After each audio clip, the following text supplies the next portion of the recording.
Hoosiers. It's Coach Kurt Signetti joining us now. Coach, thanks for joining us. I'm going to start off with this question. Turning a college program around has one set of challenges.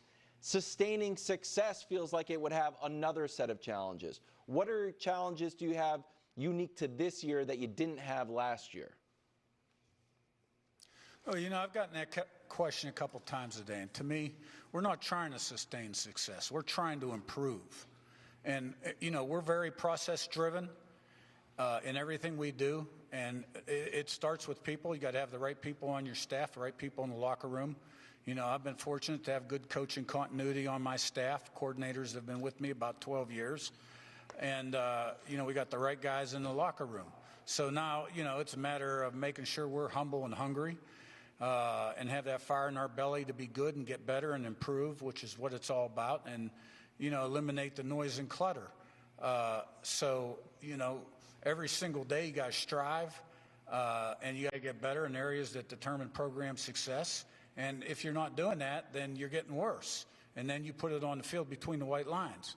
And, the season is a marathon. It's not a sprint.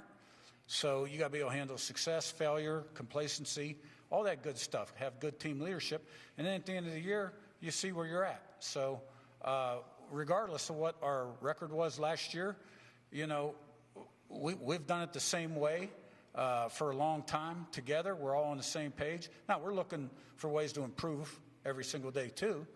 But, everybody in America is starting over right now. Coach, you famously, at your introductory press conference, you had a great line, the I win, Google me line. And for those people who did, they were like, oh, yeah, he's right. You wanted Elon, which is maybe the most impressive, one of the most impressive accomplishments on the resume. You started out on a huge winning streak at James Madison. You did the same thing in Indiana. I know that your gut reaction to my question is going to be, it's the players, it's the other coaches. But I want to learn a little bit more about you.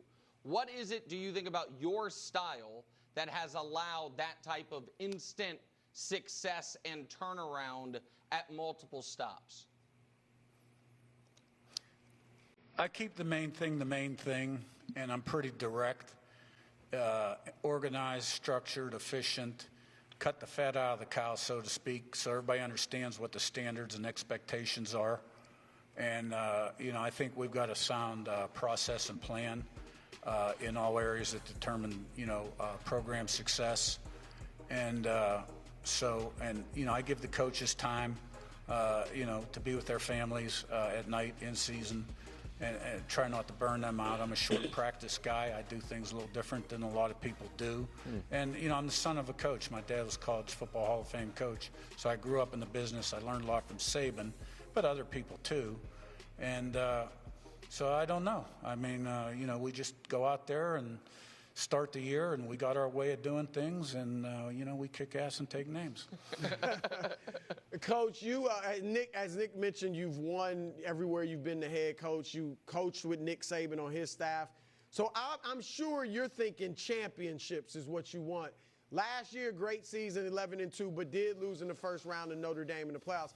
How do you look at last year? Do you look at it as the success that so many other people look at it as, or a bit of a disappointment because you didn't get where you wanted to go ultimately?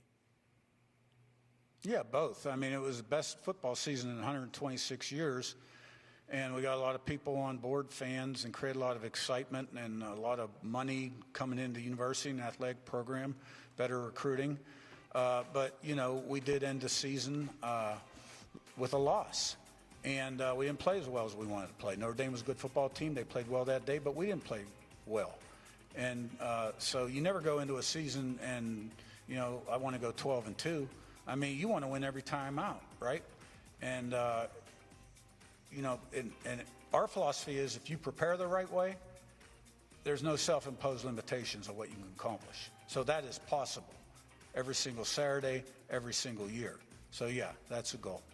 So you mentioned it. It's the best Indiana football season, of all time, and it shattered expectations. But you just said what your own expectations are. When you look back to last year in preparing for this year, how close do you think you truly were to what that ultimate goal is? Or Is it those first few steps are one thing, but that last step to get to that last level is the hardest? Yeah, I would agree with that statement right there at the end. I think that's a real accomplishment, getting in that dance. And I think, improving to the point where you can legitimately win it all and be a national champion. That takes money, resources, takes some time. But that doesn't mean you can't do it this year. But you want to be that kind of team year in, year out, right? You want to be like Ohio State in Alabama. And that takes time. But there's nothing that we cannot accomplish this season, if that makes any sense to you. Coach, how have you navigated the transfer portal, NIL, and everything else? You got a new quarterback. Are you happy with your new Hoosiers? Yeah, the first year we brought a lot of guys in. We knew those guys real well. A lot of them were JMU guys. This year we brought in 22 guys. We brought in fewer guys. You can't get off the portal in 1 year. And we like the guys we got. Now, the thing I would say is we don't know as much about these guys as we did about the other group, because the other group we had been with previously. So we're still learning about them, how they're going to handle success, failure, day in, day out consistency, what they're going to be like game 6, week 6, what kind of teammate they're going to be. Can they buy into the team vision, sacrifice personal goals for team goals? So, but I like where we're at. We got a lot of nice pieces. Now, my job, the coach's job, is to mold these guys into a team. You guys, as we've said, were second in the Big Ten last year, projected to be 7th as far as the odds this year in the Big Ten. Feels disrespectful to me. Do you take it as disrespect? And is it also like an extra source of motivation for your players? Yeah, I think I heard that as 7th. Is that correct? Yes. Yep. Yeah, absolutely. Chip on the shoulder, let's go. Everybody can use a little chip on their shoulder for motivation, so can't have enough of those. All right, I'm going to be honest. The intensity level, even from afar in a remote interview, is a little disarming. And so I'm sure it's why you're great at your job, but it's a little intimidating through the screen. So I'm going to try to get you to story time, if you would, for a moment. And you are not allowed to say anyone on your current roster, and I don't know if you would. But you have been around the game for a long time. As you mentioned, you were at Alabama during multiple national championships. Can you tell me who the best or most wow, oh my God, athlete you've ever recruited as a high schooler, and a story about them? Because I have a guess, by the way. Recruited? Yeah, recruited. that you ever recruited. Mark Ingram won the Heisman Trophy. And his only offers coming out of high school were Michigan State, Iowa, and Alabama. But he started as a freshman, won the Heisman Trophy. Best player I ever coached was Julio Jones. Oh, that's what I wrote. I wrote Julio Jones. I was looking for a Julio Jones story. So can you tell me a Julio Jones story, please?